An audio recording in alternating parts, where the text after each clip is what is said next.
Hello and welcome to the MHG podcast. Life is rubbish.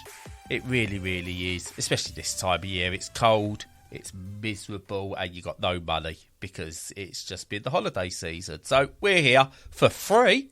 Absolutely 100% free. No charges to bring you some joy and some light in your life. I'm Bradley. Once again joined by Stu. How you doing, Stu? Oh, living the high life. Absolutely. I'm in no way hiding within my VR headset so that I can pretend the world doesn't exist. It's like Ready Player One in here. Oh, amazing. In my mind, it's like Lawnmower Man. Well, you do like older, more simplistic graphics, so fair enough. But one thing I will say is, right, listen, can you hear that? What's that? You can't hear it, can you? It's the sound of no kids. Because they're back at school as of today. And I'm going to say this now, Stu, right? The 6 weeks holidays might be longer. The Christmas break is the worst. Because despite getting all new things and whatever, they're stuck indoors because it's miserable and wet and cold and events get cancelled and there's nothing on TV apart from Christmas crap and they don't like it. They don't like it. And they get worse. They turn into horrible little festering demons.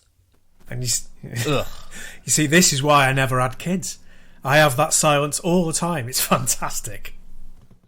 Oh, no, I've heard you say Mel goes proper on one around this time. Yeah. She does get a bit ravey, but, I just tune it out.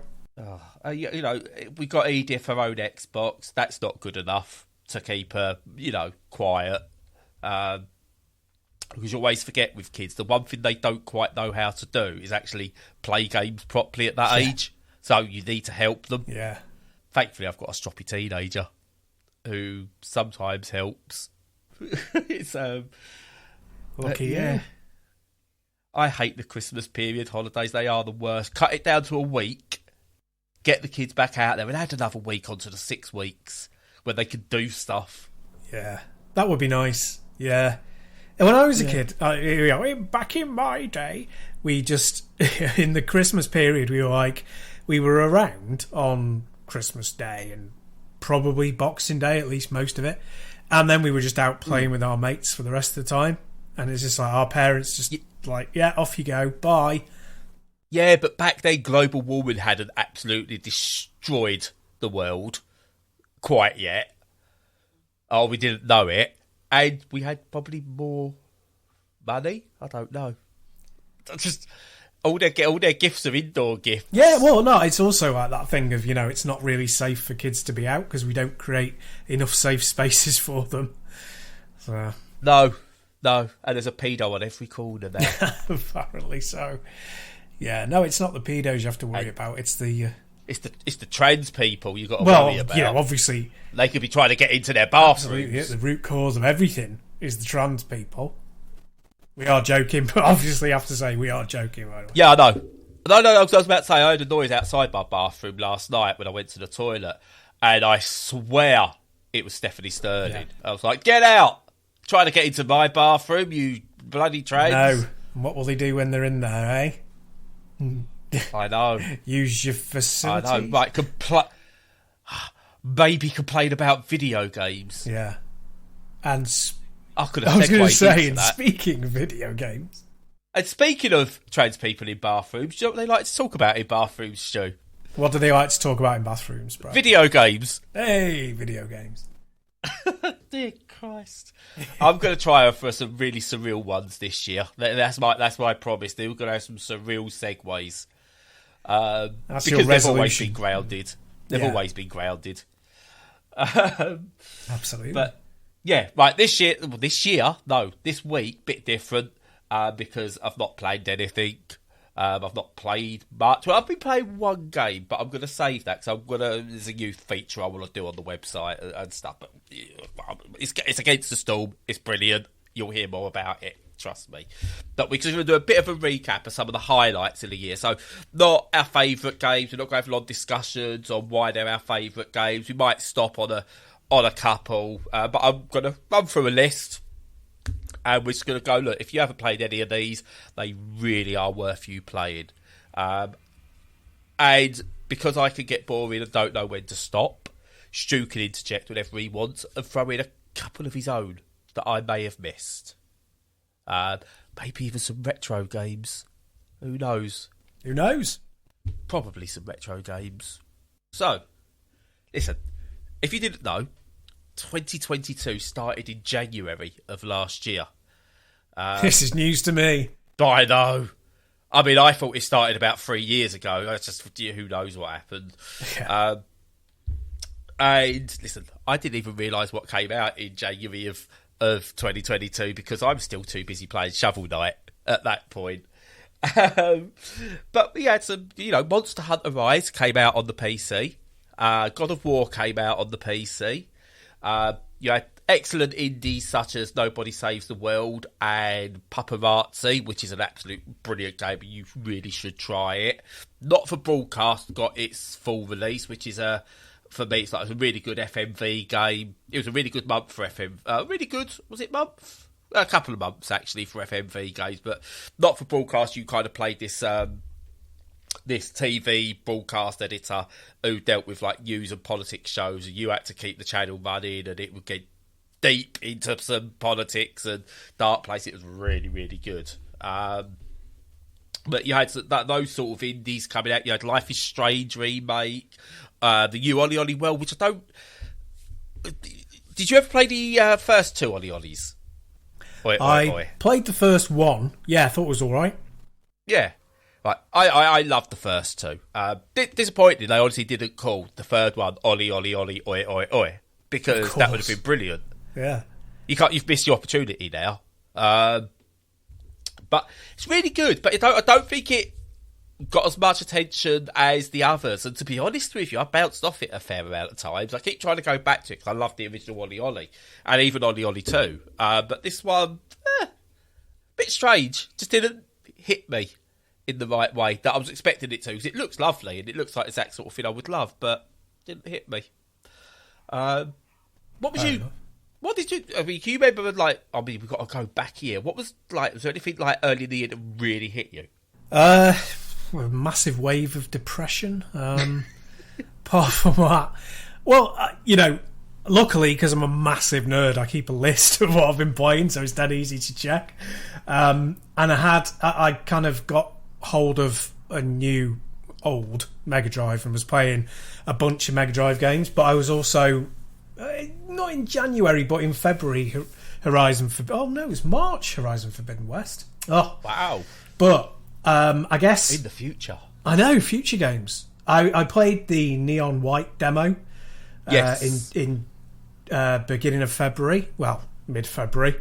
And that was great, and I instantly decided to get it because I'm a huge Mirror's Edge fan, and, Ghost Runner more recently as well. So, yeah, that kind of teaser in the works was the first thing I started to really look forward to for the year, because there's, in January they don't even really announce games for the year very much, and apart from Alan Wake 2.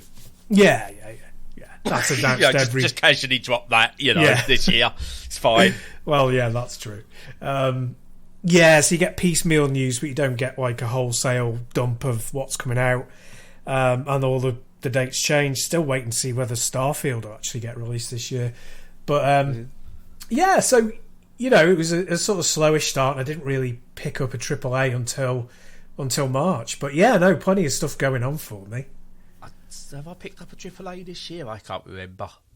I'm sure when I go through my... So just so everyone listening knows, right? Fair play to Stu for remembering this, because I dumped this episode on him. How long we've been going in this actual recording now? 5-6 minutes? 5 minutes. I dropped it on him about 7 minutes ago.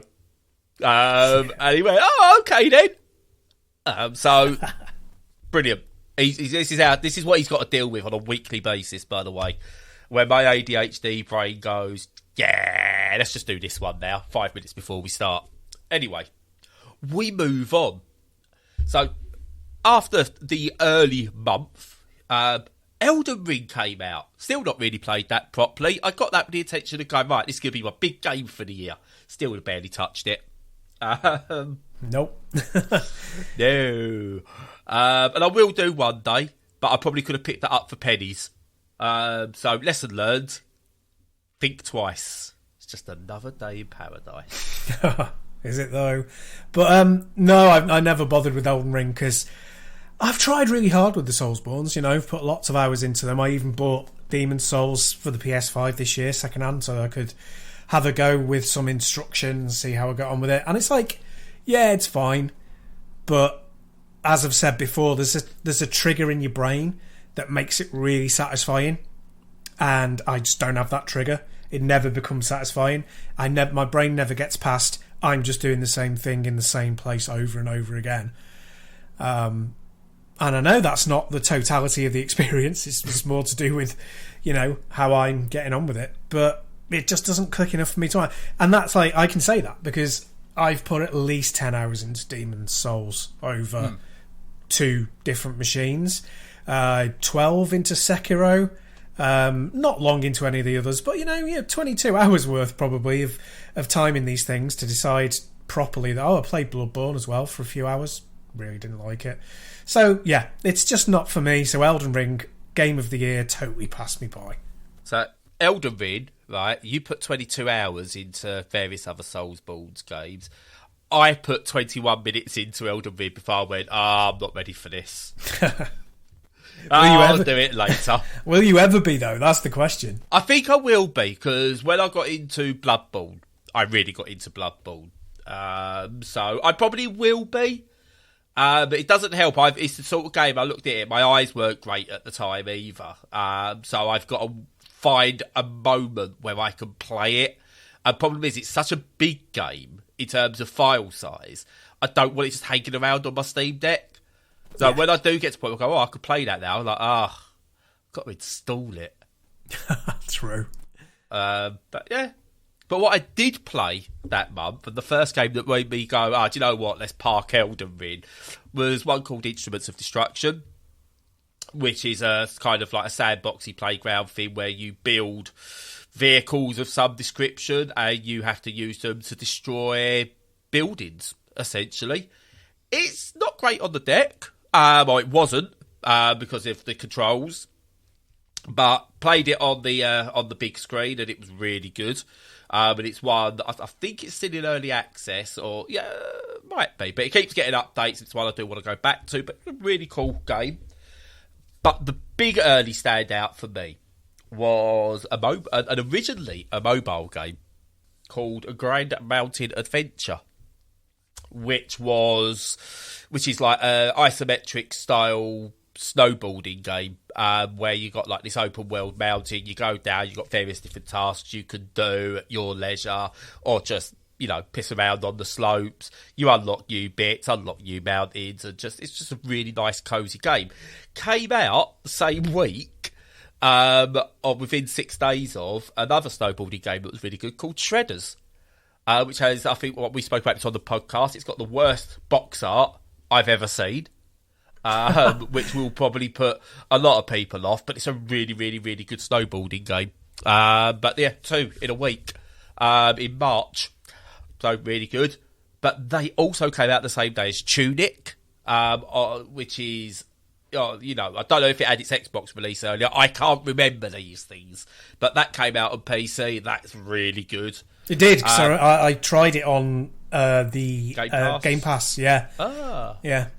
Excellent. See, Stu's notes are better than mine. That was actually from memory. Oh, cool.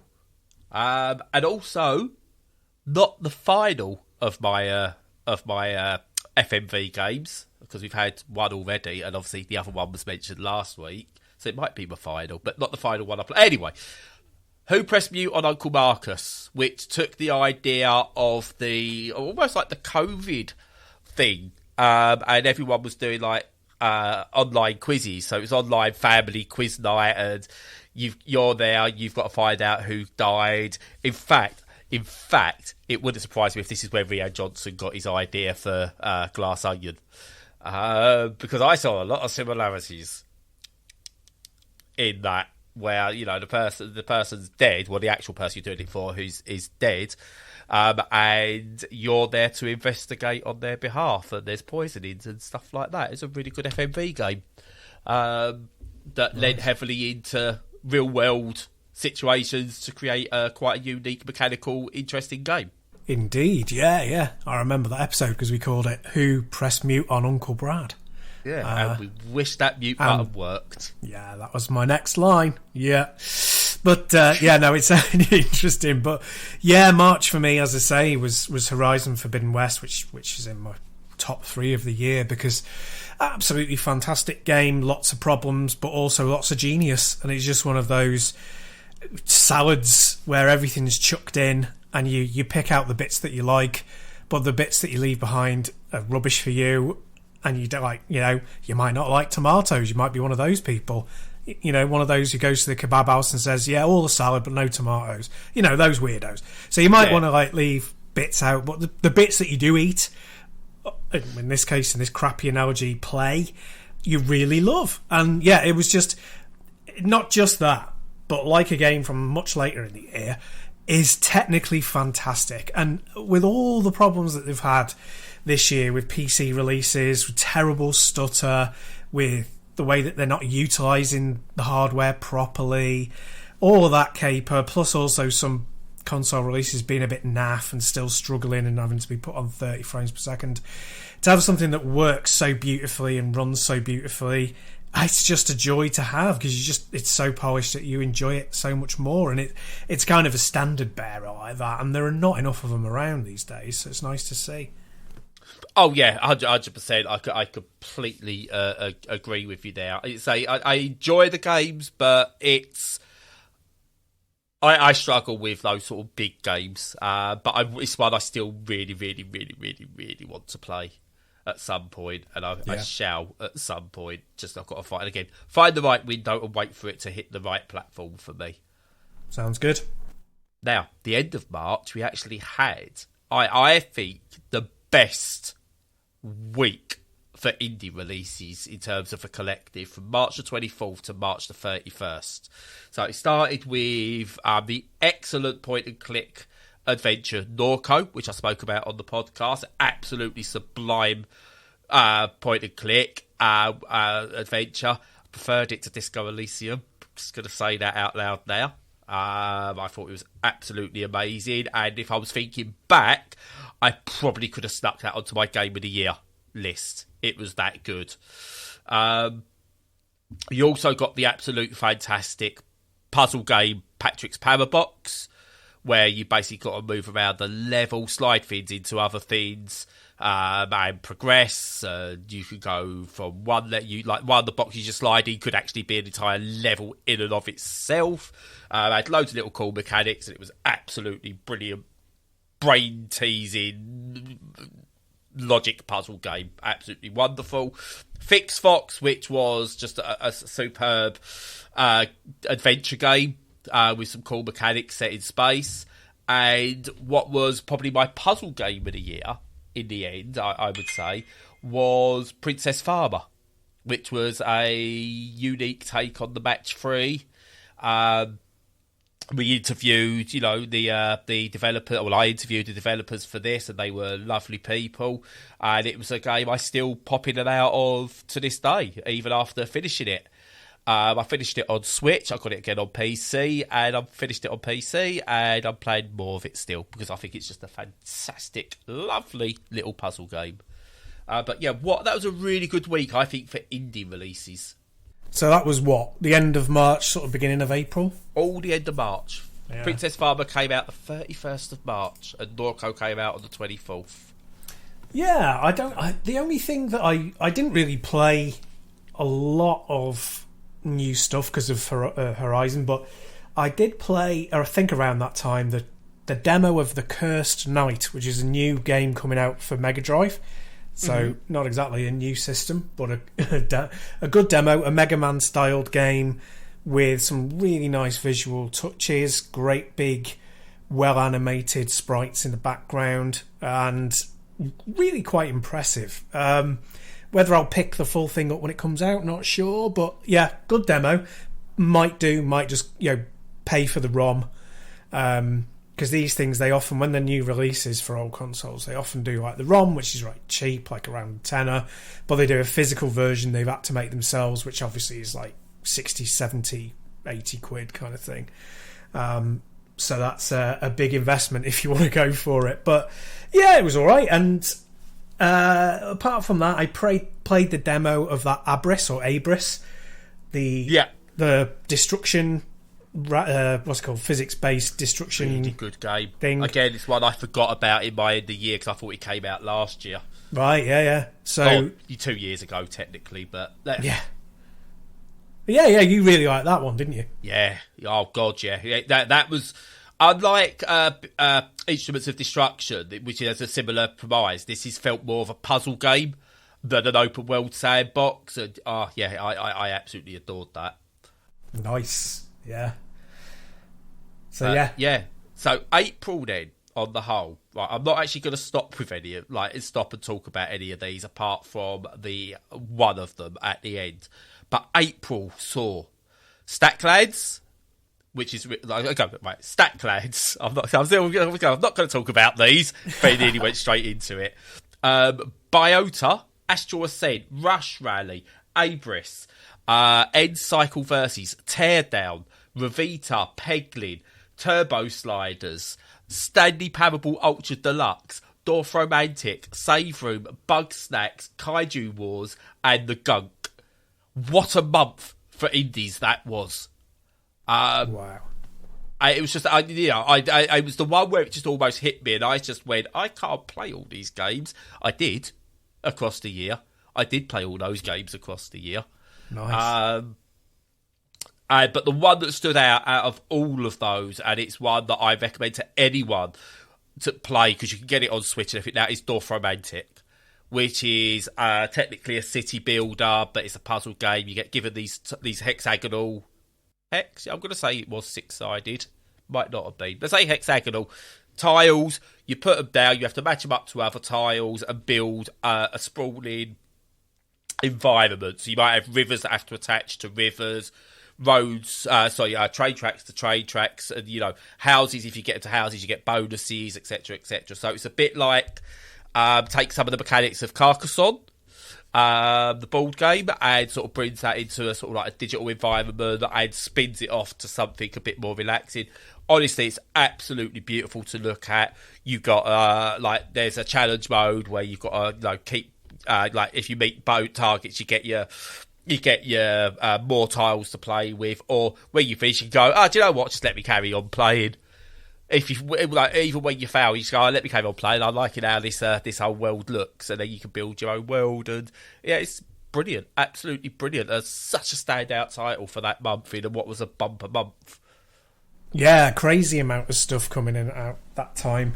Not a lot again on the kind of modern front that wasn't indie, but yeah, I always I put about 80 hours into Horizon, so that definitely took up all that month and part of the next one. And I think the only other stuff I was playing around that time was I got the Ninja Saviors Return of the Warriors, which is that that reimagining of Ninja Warriors that came out years ago on the SNES and has been tarted up and put on the Switch, which is a really good arcade game. Recommend people getting it if they get the opportunity. It's only dirt cheap.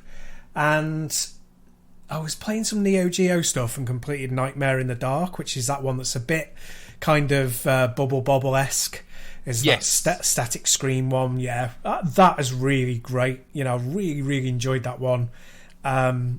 I don't think it ever got a home release. It was just, it was obviously the ROM because I'm playing it on original hardware, but via a multi-cart style thing. And really good.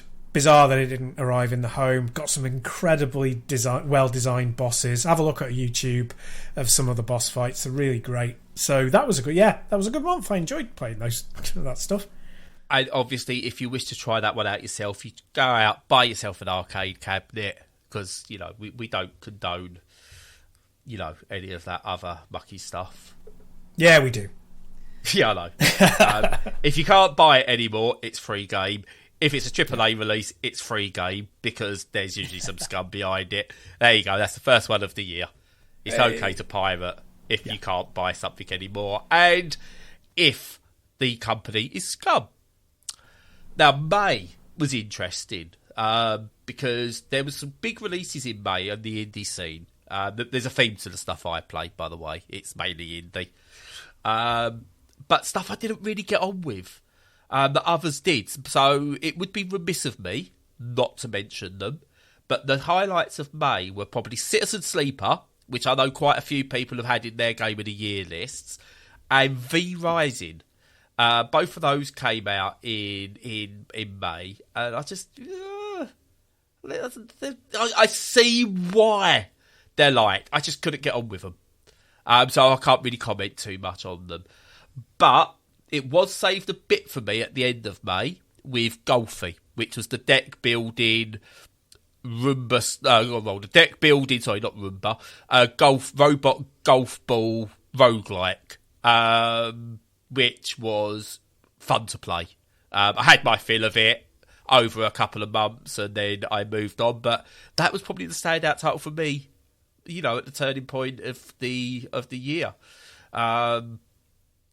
Before, no, I can't count. This is only 5 months. But yeah, that was it for May for me, really. You know, just the 2 big releases just didn't do it for me.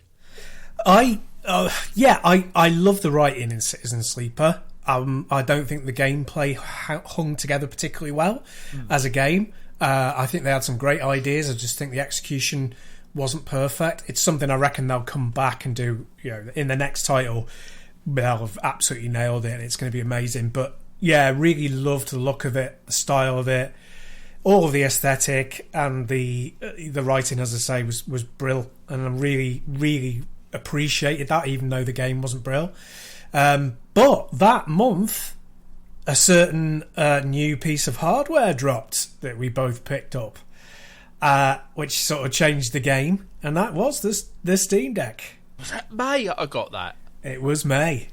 It was May. Who got theirs first? It was me, weren't it? It was you, yeah. By a couple of weeks, I think. Much to your chagrin. Those were the longest 2 weeks, weren't they, Stu? I was almost coming down to your house to steal it, yeah. Jesus, yeah. It feels like I've had it forever. Yeah, yeah. It just feels like it should... It's like, well, it makes so much sense. Oh, Christ, I almost... No, right. Yeah, the Steam Deck came out. Wow. Yep. So it changed gaming. It changed my gaming life. Oh, and mine.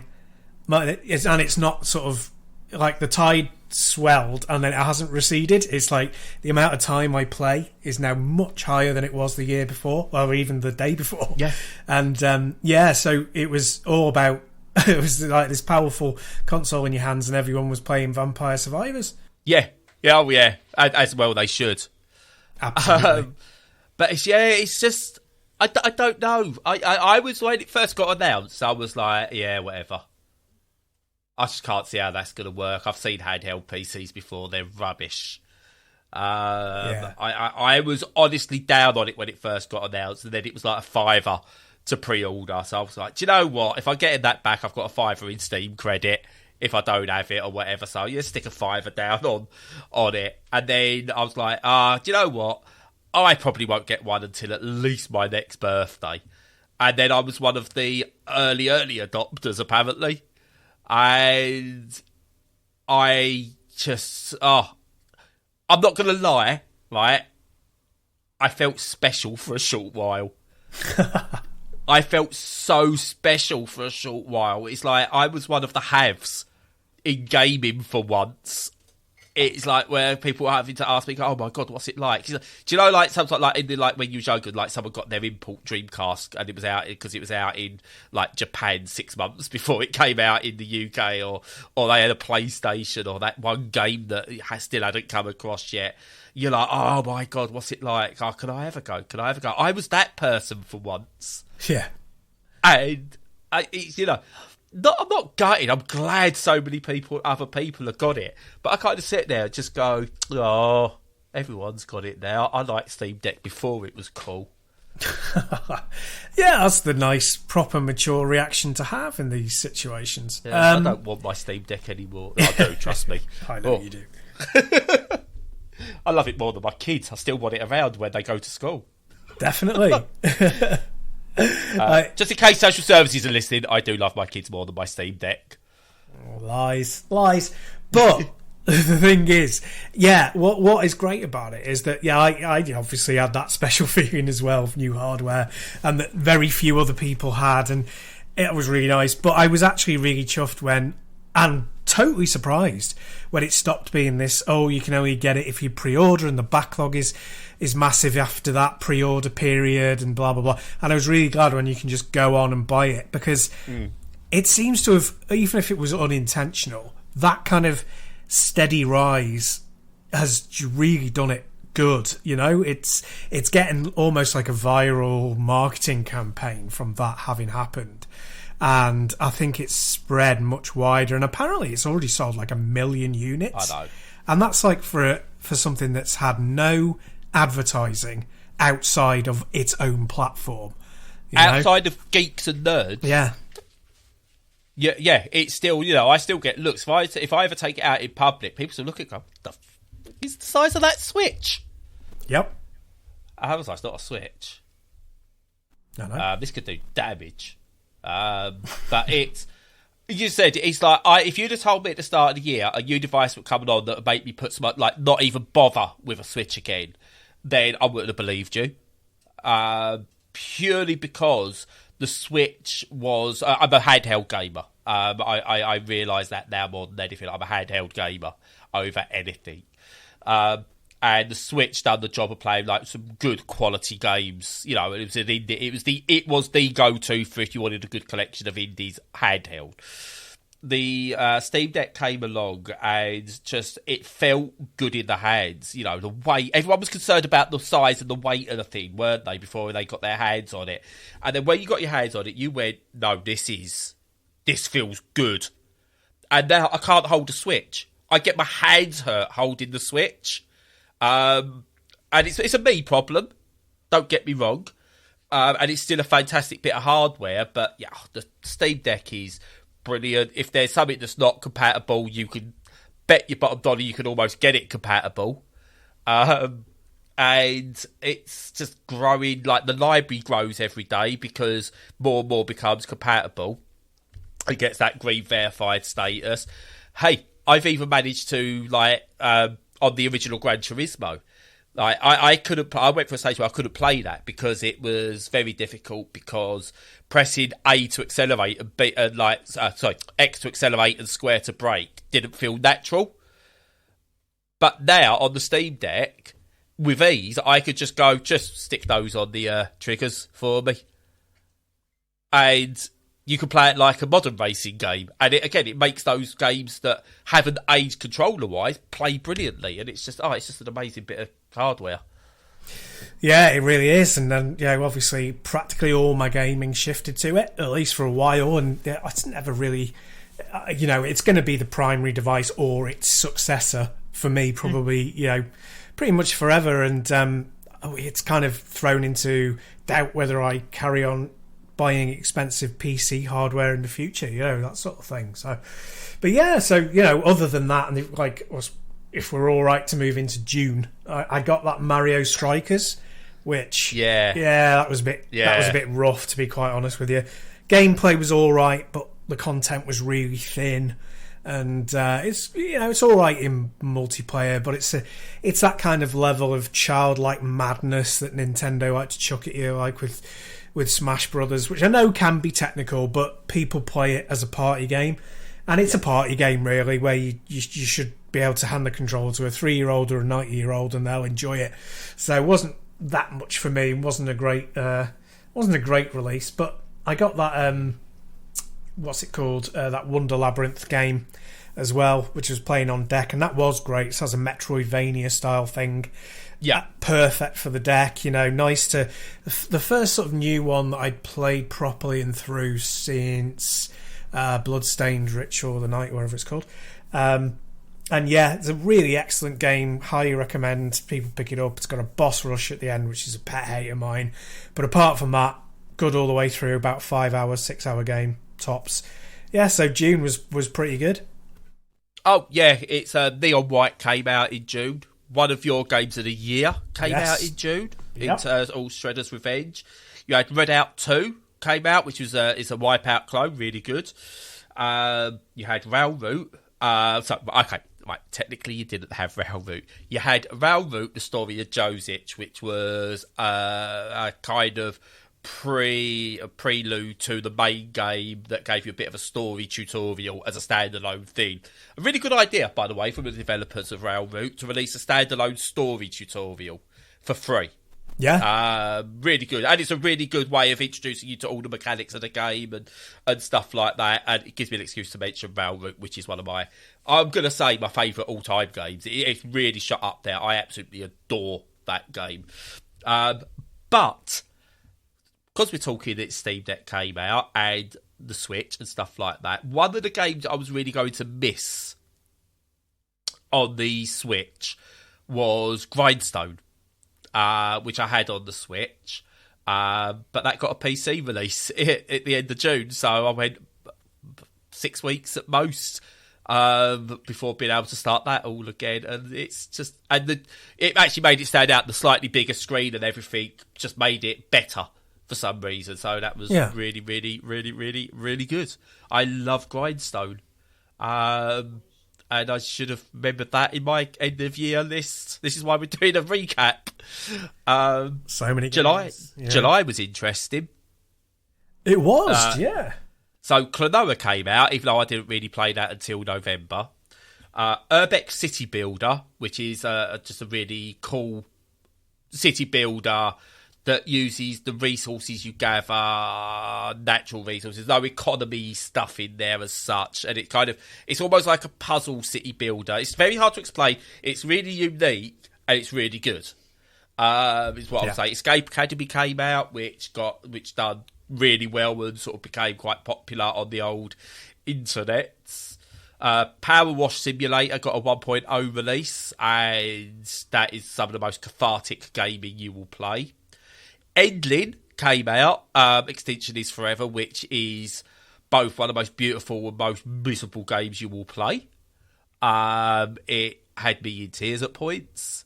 I really wanted to care about these digital foxes that didn't have a backstory. I didn't want them to die, but things can happen.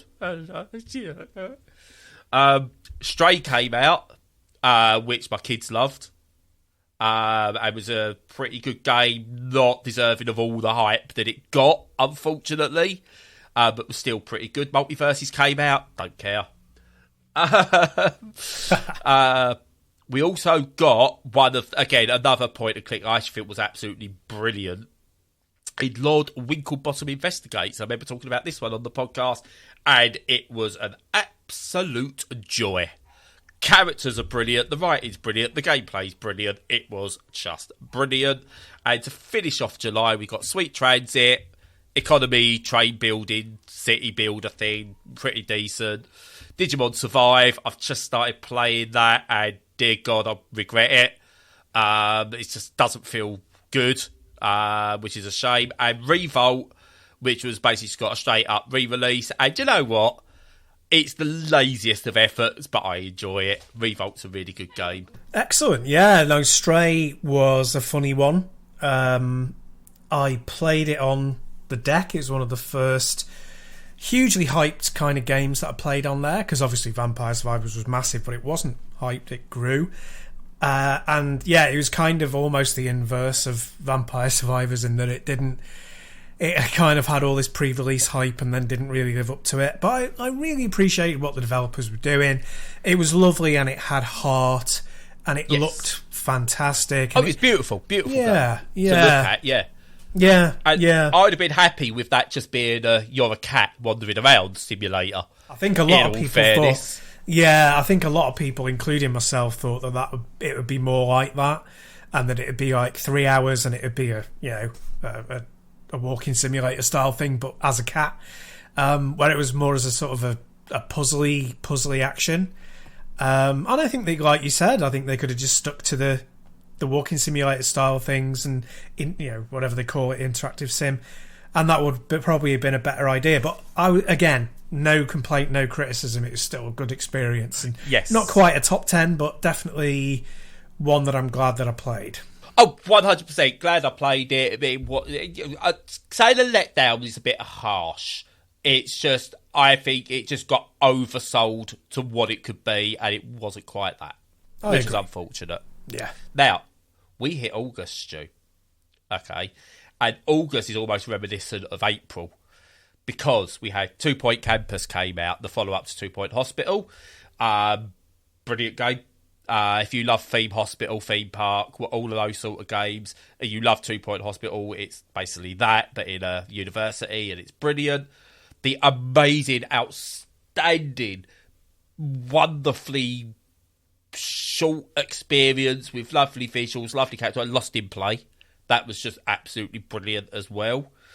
Arcade Paradise came out. That was good. Cult of Lamb came out. Kind of took the indie world by storm. Pissed off Christians. So that's always good. Because it had sort of like some of the right-wing churchgoer type people complaining about how it's, promoted Satanism and worship. When it's not quite doing that. If you actually played the game, you'll see differently. Spider-Man Remastered hit PC, and therefore... so, Spider-Man Remastered is a big deal, in a way, because that was Sony's... another of their big releases. It hit PC and was Steam Deck verified. And I think that was the moment a lot of people went, oh, okay. This bad boy could handle some stuff. Because you was playing a game that would never be able to be played on any other handheld, and suddenly you could play it handheld. Yeah. And not via streaming. Don't get me wrong, you could Moonlight or whatever, other stuff, whatever, but no, you could play this natively on a handheld. I think it's the game that probably made people sit up and take notice. Not the one they all played, but the one that made a lot of people sit up and take notice. And it's also a brilliant game. Yeah, and it really helped, I think, that... I mean, we've talked a lot about how well Sony generally handle these conversions, and how they promote them to the PC. And one of the things that they stuck in on the PS5 version was the 40 frames per second option. Yes. To sync up with people who are playing mostly on TV. And then around the same time, well, actually a little bit before it, I think, the deck got the option to run stuff at 40 hertz as well, for 40 frames per second lock. And the difference between 30 and 40 is like night and day. It's crazy. It's like not just kind of, a few bits better. It's tons better and much smoother with much less input lag. And that really helped with, like you say, with the publicity around Spider-Man on the PC and on the deck, particularly on the deck. And like you say, playing such a big in terms of content and size game on such a small device, but is brand new and highly technical, is kind of a bit revelatory, And really, really impressive stuff. Yeah, totally. Also, I just want to mention, there was I forgot to mention, back in June, Neon White came out. Actually got its full release then. I was kindly gifted that by someone on the forum who wanted to support, but wanted to show other ways of supporting rather than just dropping some cash and stuff like that. So gifted me a copy of Neon White, which was really good. There's a reason I mentioned that, being gifted a game, because the next game that came out was Rollerdrome. If I remember correctly, a certain someone gifted me that as well. Yeah, don't know who that could have been, Stu. I had no idea. Some mystery person, but yeah. Really good game, that. Good. Flawed again, Very ambitious, though. It's one of those things nobody, in their right mind at least, cares if somebody shoots for the stars and doesn't quite make it. It's the ambition and the challenge and the newness that is important. And so it was a little bit janky in terms of how things slotted together in a gameplay manner, like fitting together all of the rollerblading tricks with all the shooting and timing and comboing. was a little bit too much, especially with the control scheme. But, you know, there was a lot of good in there, and it looked fabulous. It's like my favourite looking game of the year, I think, in terms of aesthetic. And, yeah, very, very worthy. It nailed that 70s future look. Yeah. Even the box art for it, or the cover art, is very much like you'd expect that in a 1970s sci-fi job. Yeah, absolutely.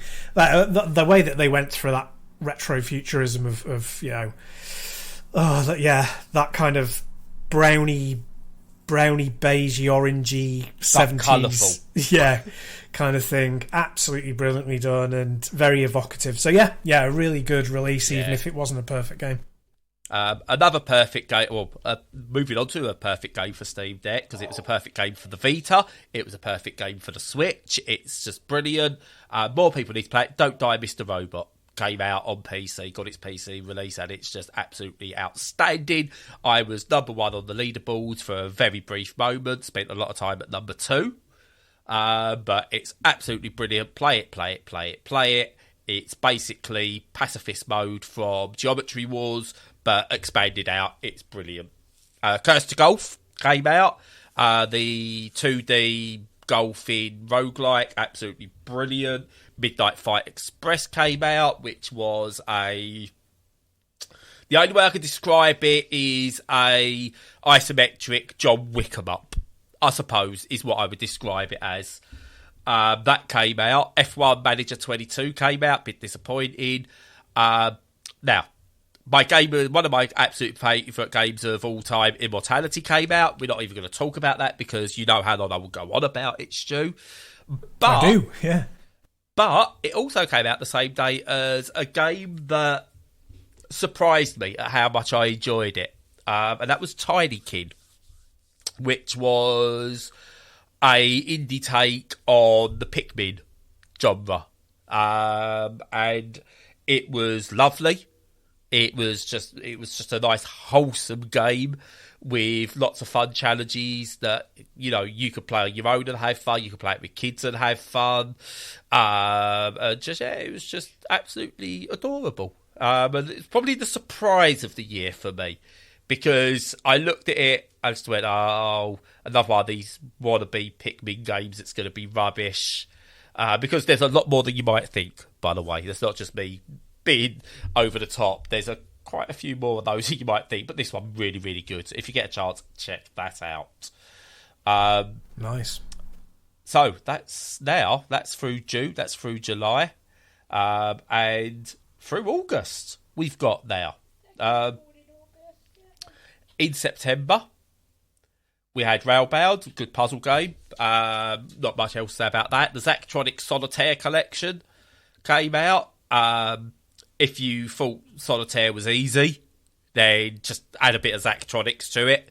And all of a sudden, you get a really nice collection of obtuse solitaire games that make you feel clever as fuck when you manage to beat one of them. Absolutely adore that. And again, brilliant on deck. Could do with a couple of quality of life improvements that I think people are still learning about with when it comes to handheld on PC. So maybe down the line. And then a game I mentioned to you, Stu, which I said run absolutely terribly on deck, but I like. There's something about it I really, really like, and that's Trail Out, which was the flat out style Burnout mixture type game from I think they're a Ukrainian developer who's making this game. It's got really bad cheesy acting in it.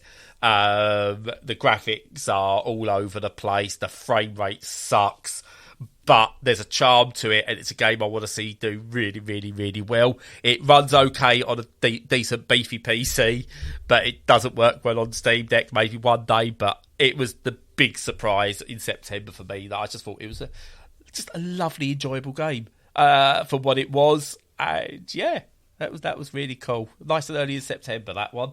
I love to see like new developers or small developers trying things, even if they reach for the stars, even if they don't quite hit.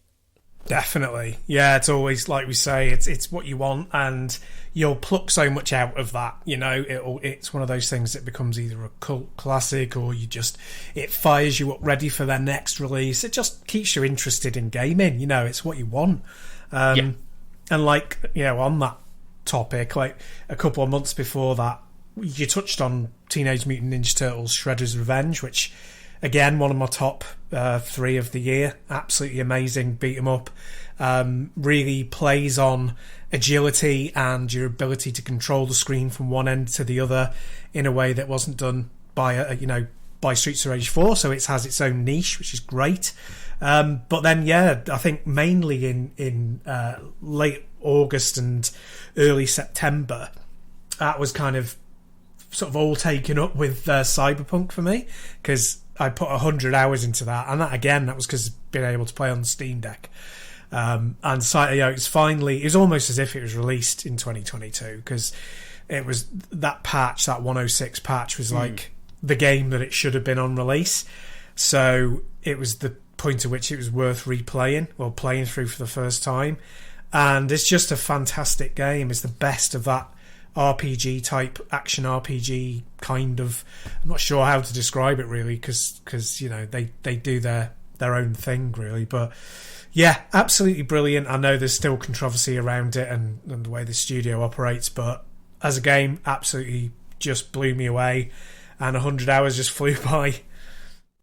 Yeah, oh no, totally. You are right. There is some controversy behind the studio. It comes to something where you would look at it and go, well, they should be the ones you really focus on because they are the worst, but they're not. They're not even in the top 5. Yeah. Which just shows why we concentrate so much more on indies over AAA on the whole. Now, September for me on the whole, actually. I didn't play any of these games that came out as much as I wanted to initially, purely because I think I was like knee-deep in doing Spider-Man and completing Spider-Man through. But The Wandering Village came out. It's one I backed on Kickstarter, and the little I've played of that is really good. Four Tales came out, which was really good. It's a deck building adventure roguelike game that tells a story with each card you play, and it was a really interesting one. Trombone Champ came out, which was the meme game of the year, I suppose, where you basically, it's a rhythm game where you play as a trombone. You use the analog stick to basically move up and down with the notes. The idea is you're not meant to be very good at it, and that's the fun in the game. But it's good. You know what? The little I played of that, I enjoyed, and I probably will go back to it at some point. It's fine. Session got its 1.0 release, and that's a brilliant skateboarding game. Recommend that to anyone. Monkey Island, Return to Monkey Island came out. I've played a little bit of that. I really need to get into that properly, but I want to make sure I can spend loads of time with it. Slime Rancher 2 hit early access. That's really good. Proteus came out. You played Proteus, didn't you? I did, yeah. It's a really, really good boomer shooter. It's got great level design, and you kind of get to the stage where you almost expect great retro graphics, even though they're still hard to create. You kind of, even somebody as such a veteran as myself take it for granted sometimes, which is not fair. So I kind of force myself to take the time and think, actually this is beautifully done. And two things really jump out. One is that you can play it in the build engine style, so like Duke Nukem, where you have 2D sprites but with 3D backgrounds. But it also has fully 3D models, and you can play the game with 3D backgrounds and 3D models if you want. So it's not like it's just a throwback. You can play it as a modern game. And the second thing is the level design, which is really excellent. It's very much in the Doom style of, it's a little puzzle box stacked on top of each other, and you've got to find keys and hidden routes and all of this, and crawl through different sections and sewages and all sorts like that. And it's a really, really fun game, comparatively cheap, and definitely worth picking up. Yeah, I've got it now. I just haven't got around to playing it yet. It's one I do want to sit down and play at some point, but other stuff keeps getting in my way because, hey, Why be a PC game if you're not going to have stuff just sitting in a backlog, hey? I know, right? You've got to have at least 200 games that you've not played, otherwise. One day, right, the arse is going to completely fall out of video games, right? Because the arse is going to fall out of the world. And I know I've got 2,000 odd games available to me when that does happen. So, you know, they're digital, so I probably won't get them. But I was going to say, in my mind, if it starts to look like the arse is going to fall out the world, I will get a big fuck off hard drive, and I will download everything. I think that's a sensible option. Yeah, sit in your little bunker, just playing on your Steam Deck, using car batteries to power it. But yeah, I've got, you know, hey, that's backlogs for the future. Still in September, Kena Bridge of Spirits came out. It's a game I got really cheap in a sale towards the end of the year, though, and I've just started. Beautiful game, absolutely beautiful, 3D adventure type thing. Don't know much about it because I've not got that far, but looks good and all the reception of it seems good. Dome Keeper came out, which is a roguelike where you get basically a dome that's on a, like, you crash landed on an alien planet, you get a dome over, you've got to protect it from external things, but you've got a mine to get the resources to do it, and obviously the more, being a roguelike, the more you play, the more you get longer term bonuses and upgrades that help you go further and do more and protect better, and you die a lot, and it's a really good fun game, a nice distraction sometimes. And then sort of like moving to sort of like October, and we're starting to slow down a bit, I think. With starting to slow down now. Asterigos came out, which was an okay game that I want it to be better. It's 3D fighting action. Yeah, I was expecting more. Stardust came out, which is a city builder on a spaceship. Essentially, you've got to kind of bring the spaceship back to life. Blah blah blah. Usual fare.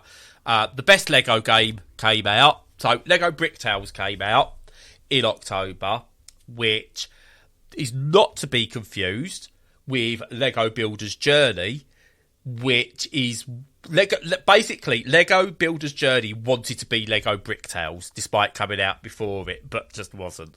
Yeah.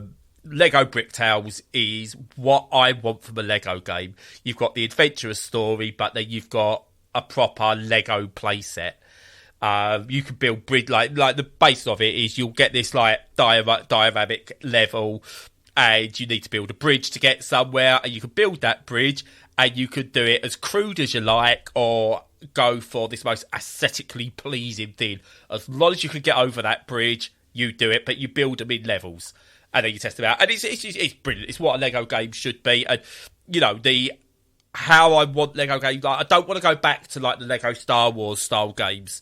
Now they're done for me. They're in the past. This is the sort of thing I want to see from a Lego game. Actually making use of the Lego properly where you do it. And Lego Bricktales is really good. Yeah, it's on my list. I played Builder's Journey and I thought it was really nice, but I wanted more. Like you say. So yeah, I'll be getting that at some point without a doubt. And other than that, I didn't really touch a lot in October. It was like, scrubbling around for little bits and pieces, just short experiences. And I think until the Christmas period where I got a load of games that I'm going to talk about, that it was kind of quiet. I'm only at the start of October, and I guarantee you played one of these games. Oh, yeah. Because it came out in October, technically. Triangle Strategy, Stu, no. But Triangle Strategy came out. I got review code for that. I think I spoke about it on the podcast. I really, really like it. I haven't got a clue what I'm doing. But I do want to play it properly. I want to spend time with it and learn how to play it properly. I kind of fudge my way through what I managed to do, but it's really good. New PGA Tour came out from the golf club people. Really good golf games.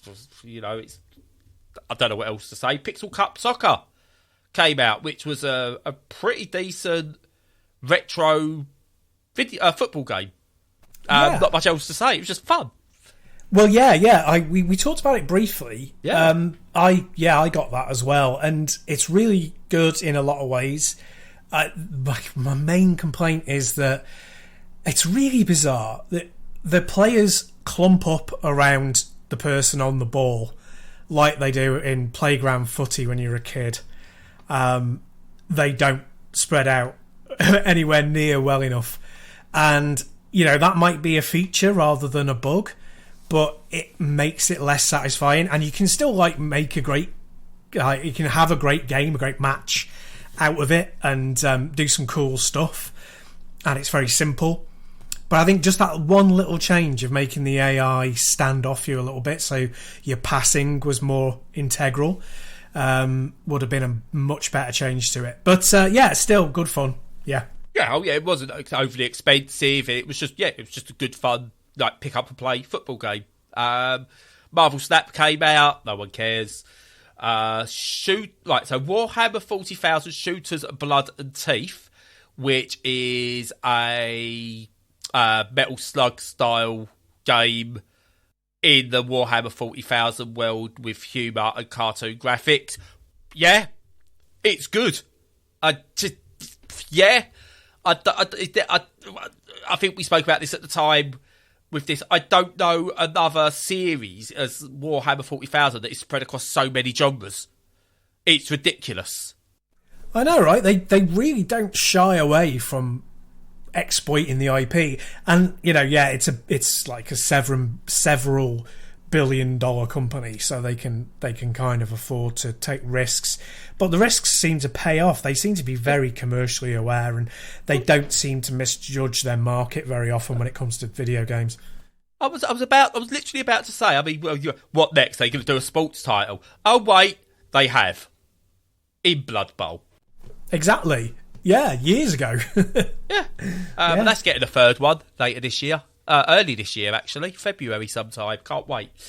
Batora Lost Haven came out. It's a good 2D Diablo-style game, is the best way to put it. Persona 5 Royale came out. Royal. I keep saying Royale. It's not Royale. It's Royal. That came out, and I've said all I need to say about that. Sackboy came out. That's a really good platformer. Probably already out on PlayStation. I don't know, but it came out on PC. That was one of those. That came out on the PS4 and PS5, and the PC release was one of the ones with terrible optimization and stutter. That is one of the main... They've updated it, though. It has been updated. Yeah. And I enjoy it. It's a fun game. Yeah, no, I mean, I only say that to say this, which is that, there were a lot of games like that this year on PC, which was disappointing. Yeah. But the Steam Deck kind of gets around that by creating its own shader cache each time it loads a game. So that's another reason why the Steam Deck's the best. Yes. It's the year of the deck. So will 2023 be. But yeah, I'm glad Sony have kept Sackboy alive, because I absolutely love him as a mascot. Yeah. He shouldn't have personality, but he does.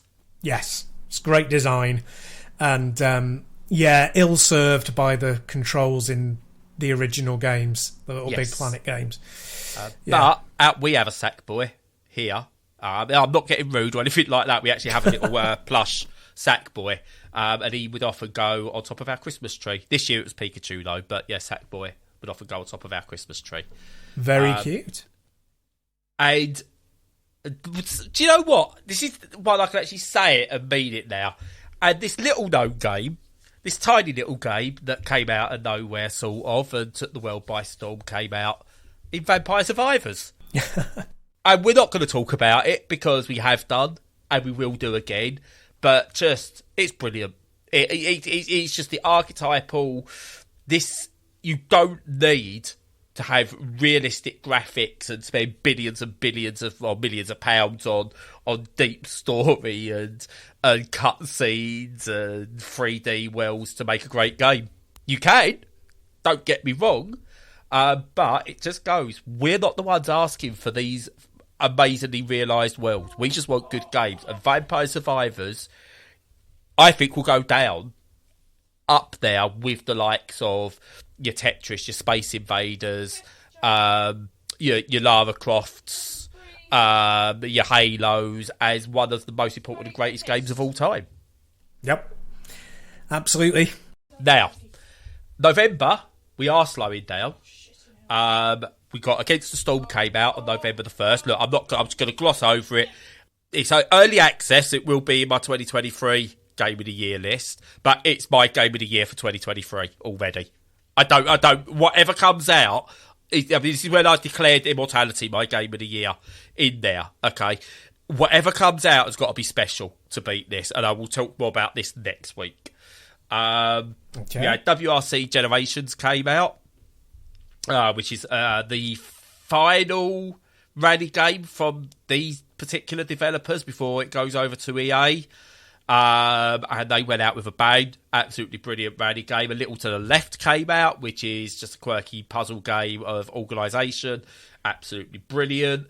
And then one you played, Stu, but at Christmas time, or your birthday time, because it was a birthday or Christmas gift, whichever order you wanted that to be, Lunistice came out. Yay! Yeah. Did you like Lunistice? Oh, it's so good.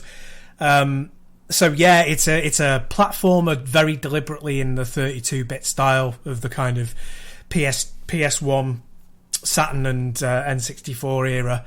It's got a lot of Mario and Sonic style in there, jumping on a lot of floating platforms in full 3D.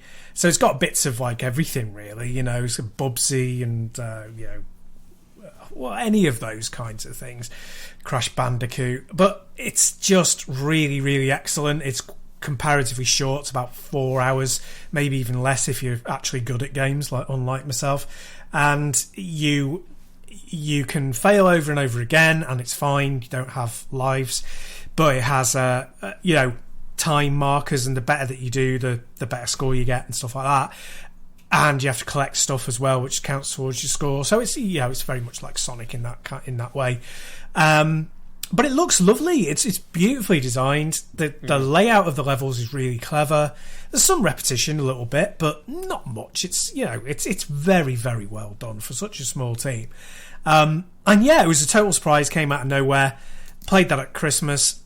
Some very kind person gifted it to me, so I enjoyed that very much. But we have to remember, in November, God of War Ragnarok, which I'd forgotten because I played it for, I suppose, in total about 13 or 14 hours, and I just gave up in the end. I'd kind of had enough of what it was putting down, I'd picked up, I'd eaten enough of the rich banquet that it had placed before me, and I was stuffed, and a lot of it was filler. It was like getting...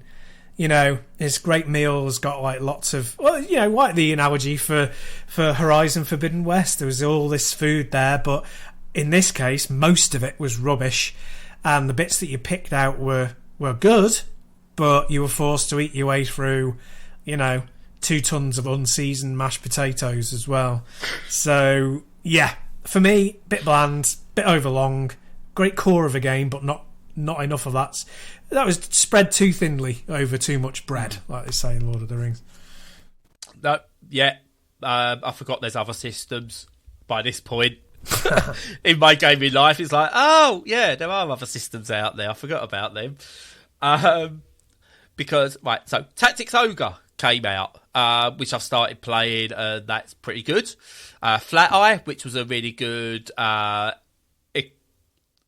economy resource manager set in a weird dystopian future where you run a garage, like a petrol garage type convenience store. Really good. Needs some optimization in terms of accessibility, but it's good. Somerville, which is a game I really like, but run like absolute dog crap on the Steam Deck, so it still doesn't run well, which is unfortunate, but it's a really good game. Zero Zivert, obviously my game of all time, because I got bribed with a box, which I then gave to a homeless person. That's right. To keep warm. Yeah. It's a survival game, really interesting, good premise, and I enjoyed my time with it. I'll probably go back to it at some point when I'm looking for something of that ilk to play. Oakenfold came out, which is a tactics-based game, really good, nice and simple to play, but it's gets more and more complex, in the vein of Into the Breach, I suppose, more than anything, but on a slightly bigger scale. Why have one Spider-Man game where you can have two? because Miles Morales hit PC as well. I got that as a Christmas gift. I've not touched it yet. I will be touching it soon. RXC, Rallycross Challenge, hit early access. That's a really good top-down isometric racing rallycross game that he's still got work to be done to it, but highly recommend that to anyone who likes those sort of games. My disappointment of the year was Soccer Story. That came out. Just didn't like it. Found it bland, boring, obtuse. And that was it for November. Yeah, well, that was it for me for November, although I think very early December is when I started playing Resident Evil Village. So that was a good one. Oh, it's not obviously released this year, but the DLC that gave the third-person view, which is what I wanted to play it in, came out. So, yeah, technically new. And, yeah, I really enjoyed playing it. It's a very good game, very enjoyable. Not in the top 5 of Resi games. Maybe not even in the top 10. Maybe in the top 10. But probably only just in my list, at least. But still, that's a good, you're talking about high-level stuff here because there's some cracking games. And, yeah... It's just below Resi 6, yeah? Never even played it. Resi 6 is a good game, just not a good Resi game. I will eventually play it, definitely, yeah. Oh, you've got to. If you're a Resi fan, you've got to. I will. I promise you. So, into December, the end of the year. But we're not done with absolute bangers either. So, Marvel's Midnight... I played 2 AAA games, by the way. Oh, my God. Actually, the second one, you can tell me if it counts as AAA or not. And you'll find out why in a minute. So, the first game I played was Midnight Suns, Marvel's Midnight Suns, which is a tactics game in the ilk of XCOM, etc., etc., etc., but with a Marvel superhero aesthetic. Really good. I'm still playing through that slowly but surely. Dwarf Fortress came out. I haven't got a clue what I'm doing, but yeah, it's out and I'm enamoured with it. I really like it, but I haven't got a clue what I'm doing. I don't think I ever will, but I like playing it. So, Lidl or Aldai, or Edel, so Toges, we still haven't worked out how to say this yet, no one's corrected me, Toads, Tooge, I really don't Togies. know. It's a mystery. No, I know. That's a game in and of itself. That came out, and honestly, it's really, really, really good. Open world, puzzle, platformer, you kind of do things and stuff and get blocks and build blocks to make bridges and get to places you couldn't do before, and it's just a really, really good game, and I highly recommend it. And if you know what it's called, please send me a voice recording of what it's actually called so I can understand it. Ixion came out, and I spoke about this and just when the idea is good, but it lent its name to the title of one of our podcasts that a couple of weeks back, juggling with one ball, because we said that's what the game is. It's like it teaches you how to juggle one ball and then goes, here's 15 of them, off you go. And yeah, I tried again. It's not fun, unfortunately. Premise is good, the presentation's good, it's just not fun. Then Wavetail came out. That is absolutely sublime. Absolutely love that. Everyone should give that a go. You can finish it in a few hours, and it's well worth it. Now, is this AAA? Crisis Core Final Fantasy VII Reunion. Ooh, good question. Now, it's from a AAA publisher. That is for sure, but it's a second-tier game. I think it's a 2.5. Yeah. It's just short in it. It's between AA and AAA in it. Yeah. It's, I think undervalued, underappreciated on the PSP release, but it's still from a massive developer. Yes. Really enjoyed it, by the way. Really, really, really enjoyed Crisis Core. And my plan is to make this the first game I complete of 2023. So I plan on completing 12 full games in 2023. And River City Girls came out too. Really enjoyed that. And one did come out I got review code for, but I've only just been able to get hold of it properly. and I've not tried it. It's Lil Gator game, and I will let you know more about that in the future. And finally, do you remember in 2021 I played a game called The Ramp? No. Oh, yes, because it was a coffee game. It was our first cup of coffee game. Yeah, I remember. Yep. So the developer of that has made a game called The Block, which is a city builder with no goals, no end game, nothing.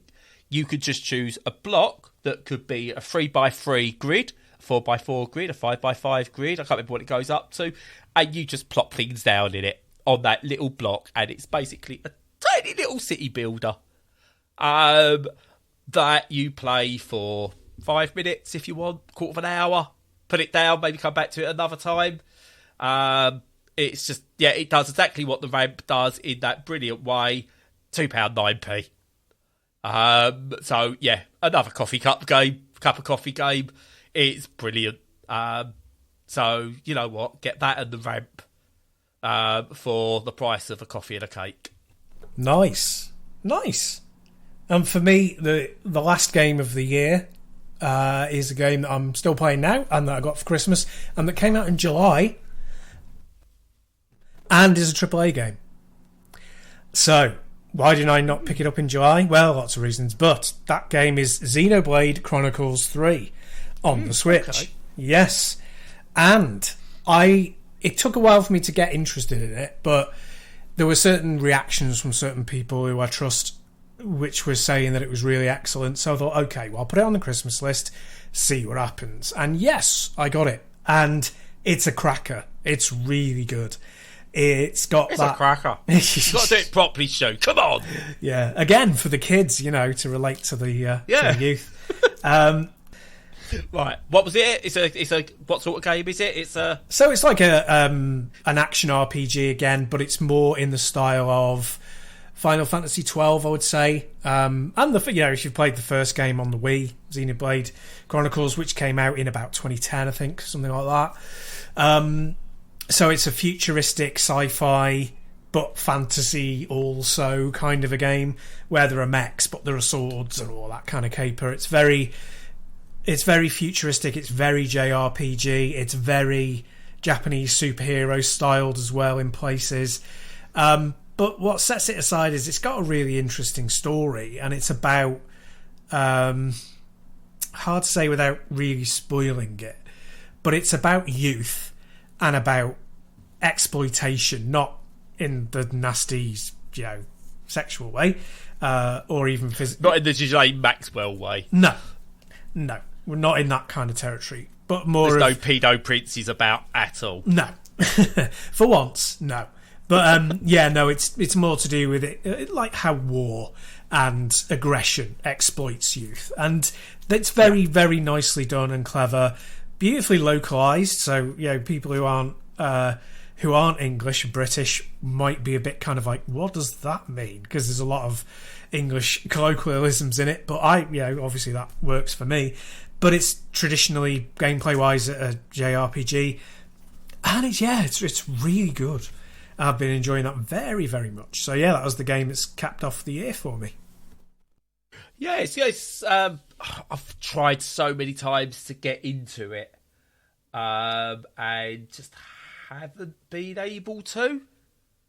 But I want to.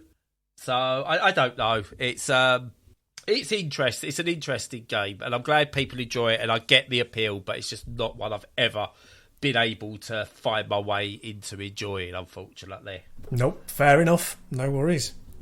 It's good. It's a really good, I think, mix of games have come out this year. I mean, a good mix of games comes out every year, in all fairness. What I do just want to point out, though, I have been playing a lot of 360-based racers over the past week. I've been sort of gunning it on Pure, Split Second, Blur, and also I'm going to take the part of the name out, but Unbounded as well, because the game deserved better. It didn't deserve to get the Ridge Racer title because it wasn't a Ridge Racer game. It was just a very, very good arcade racer. Ridge Racer Unbounded, I really enjoyed that. More people should play that. You can get it for like pennies on Steam, and it plays well on Steam Deck. So there you go. Yeah, no, I bought that in the Steam sale and a bunch of other stuff. I've quickly had a go. Seems very good. We'll put more on it. And I also bought a ton of VR stuff in the sale as well, including Hubris, which is quite a big release. So I'm looking forward to. But I've had a quick go again. Seems good. Need to put more time on it. But yeah, went a little bit crazy in the Steam sale and still only paid about £20. So that's not bad going. Fair enough. And I know you love it when I do this to you, Stu, right? We're going to finish off. Crap. Here we go. But do you know when I just throw something at you, you don't have time to prepare? Go on. What you mean, like every week? Yeah. Yeah. So as I said, I know you love this, right?